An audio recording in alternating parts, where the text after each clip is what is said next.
Ces légendes du cirque vont vous laisser sans voix.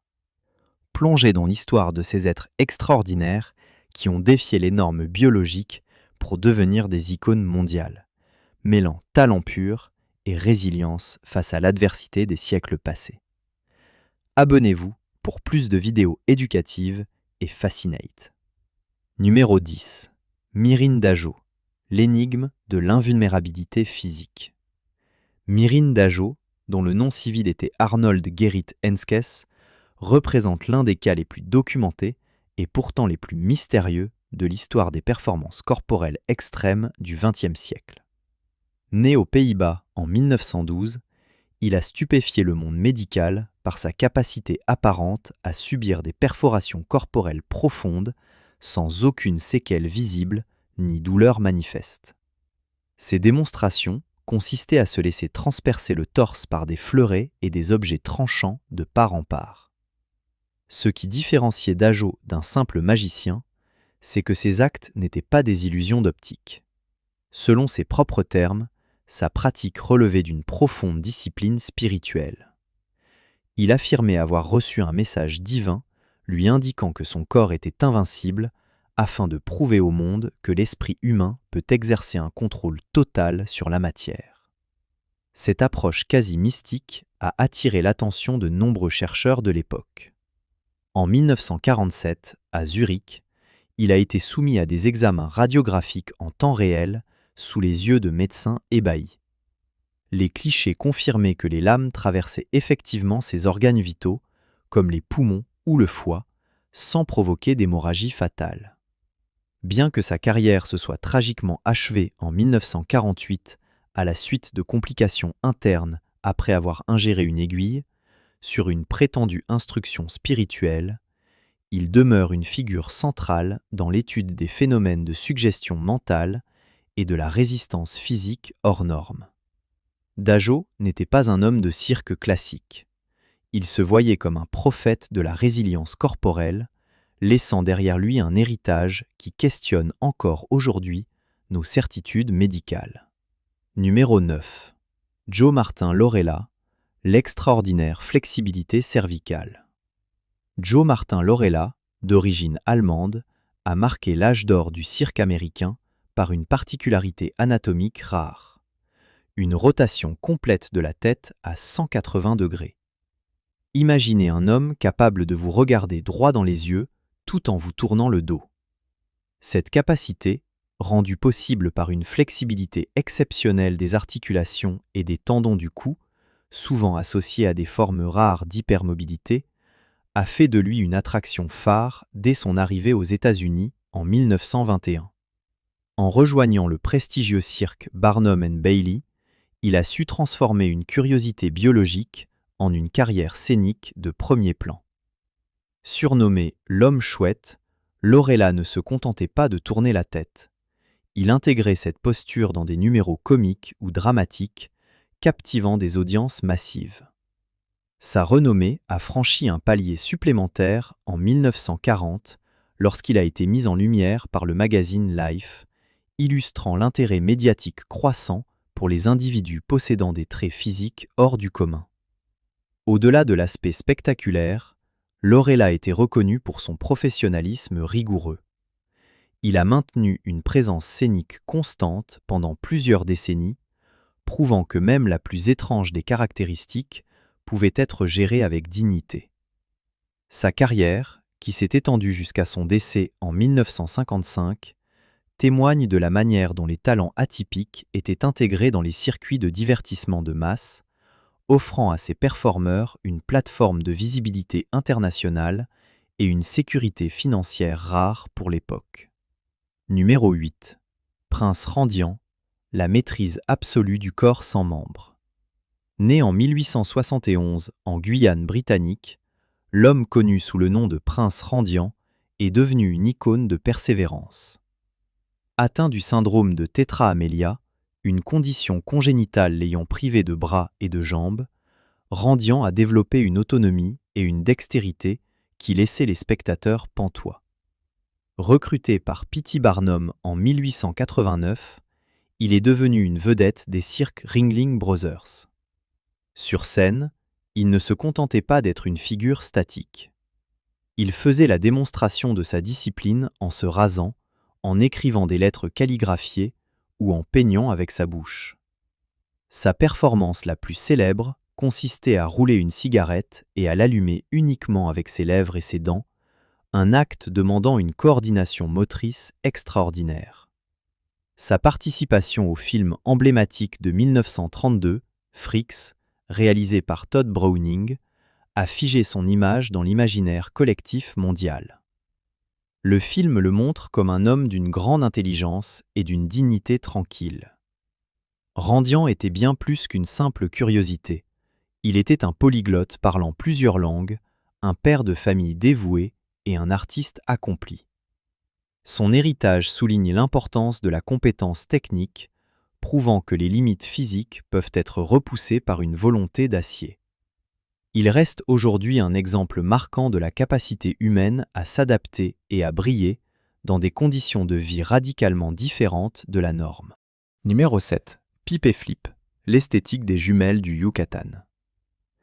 Les sœurs connues sous les noms de scène de Pip et Flip ont incarné l'une des attractions les plus mémorables de l'ère des sideshows. Souffrant de microcéphalie, une condition affectant la taille du crâne et le développement cérébral, elles possédaient un visage aux traits distinctifs qui fascinait le public des années 1920. Bien que leur promotion commerciale les rattachait artificiellement à la péninsule du Yucatan pour des raisons de marketing exotique, une pratique courante à l'époque pour ajouter du mystère, elles étaient en réalité originaires de Géorgie, aux États-Unis. Leur style de performance était basé sur une interaction joyeuse avec le public. Elles apparaissaient souvent vêtues de robes identiques, dansant et riant, ce qui leur permettait de se forger une identité scénique forte au sein des plus grandes troupes itinérantes. Leur passage remarqué dans le film Freaks a assuré la pérennité de leur image. L'influence de Pip et Flip s'étend jusqu'à l'époque contemporaine. Leurs silhouettes et leurs traits ont servi de base esthétique pour des personnages de la culture populaire moderne, notamment dans la série American Horror Story.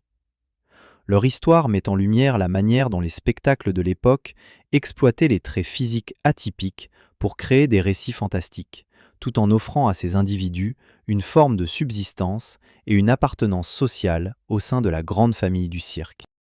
Numéro 6. Maurice Tillet, l'élégance intellectuelle de l'ange français. Maurice Tillet, né en 1903, est une figure dont le destin a été profondément marqué par l'acromégalie. Cette maladie endocrinienne provoque une croissance anormale des os du visage et des extrémités après la puberté.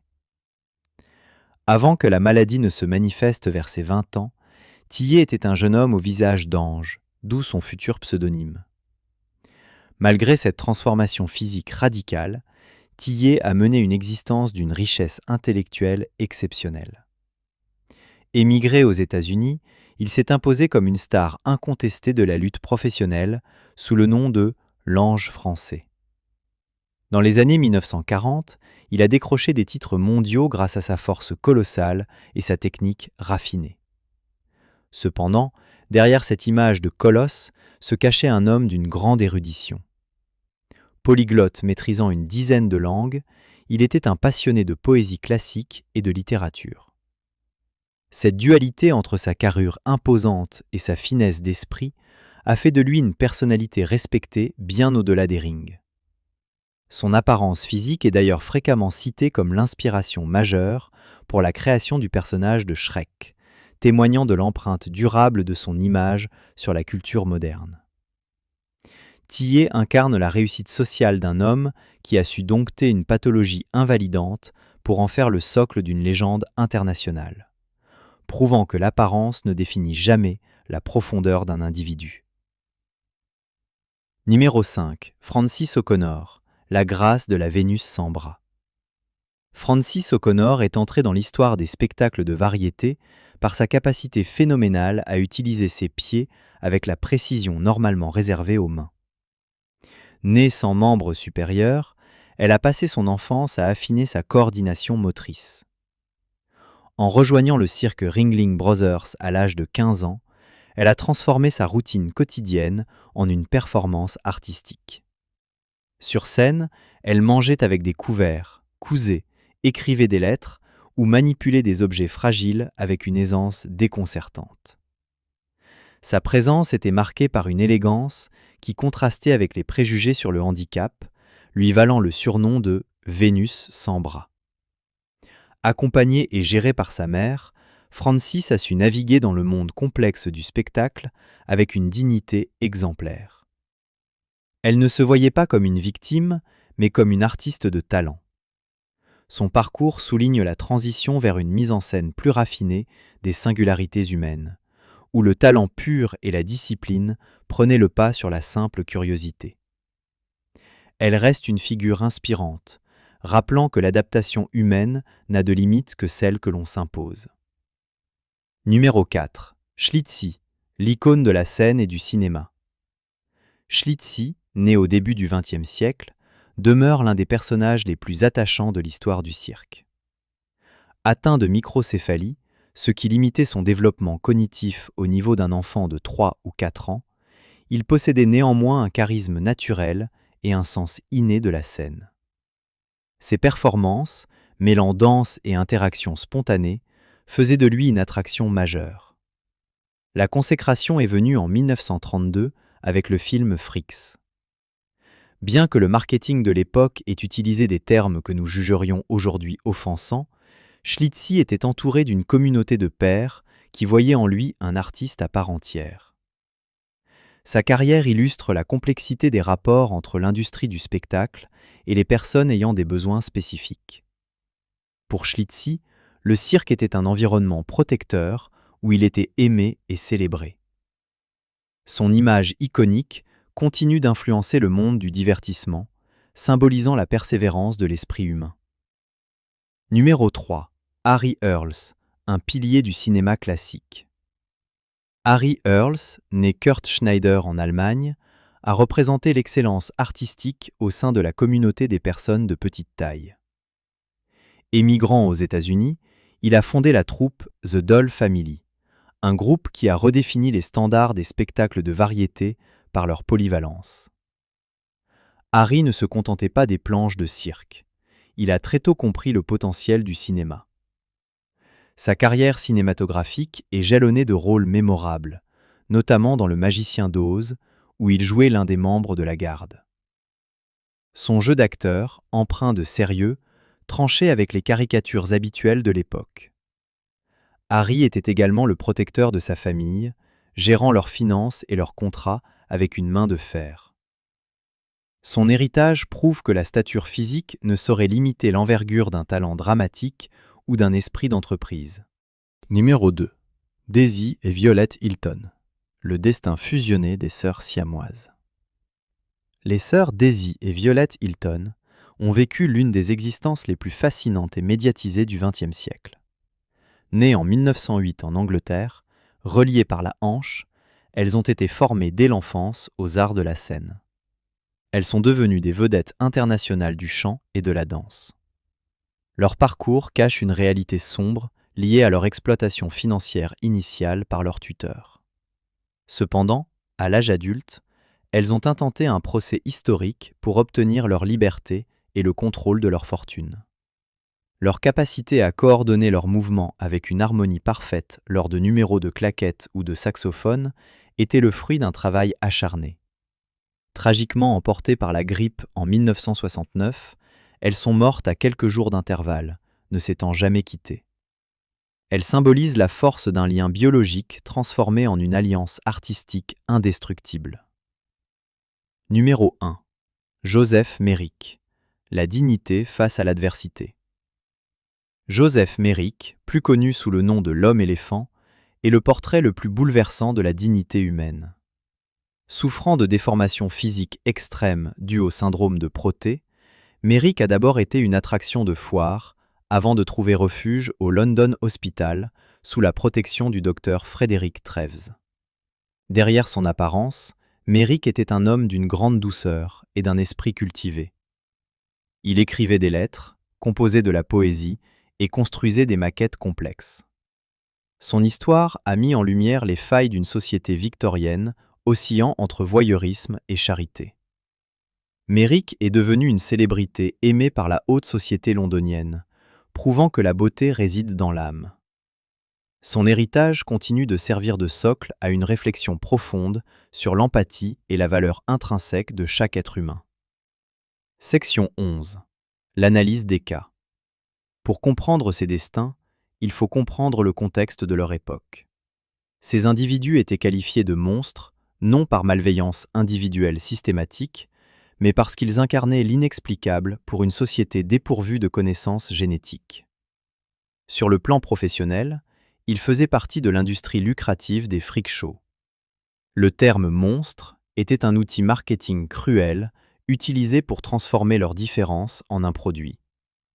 Pourtant, paradoxalement, ces spectacles étaient souvent le seul endroit où ils pouvaient trouver une communauté, un salaire et une forme d'indépendance que le monde extérieur leur refusait. Sur le plan émotif, cette appellation reflète une immense solitude. Derrière le costume, ces hommes et ces femmes étaient souvent des âmes blessées, cherchant simplement à être acceptées. Ils trouvaient leur seule famille parmi les autres marginaux de la troupe, loin du regard jugeur de la société. L'étude de leur vie nous enseigne que la véritable grandeur ne réside pas dans la conformité, mais dans le courage de rester humain face à l'inhumanité du regard d'autrui. Ces 10 légendes ne sont pas seulement des noms dans un livre d'histoire du cirque. Ce sont des pionniers de la résilience. En transformant leurs défis physiques en performances inoubliables, ils ont forcé le monde à les regarder, non plus comme des objets, mais comme des artistes. Que leur courage nous inspire à célébrer la diversité sous toutes ses formes.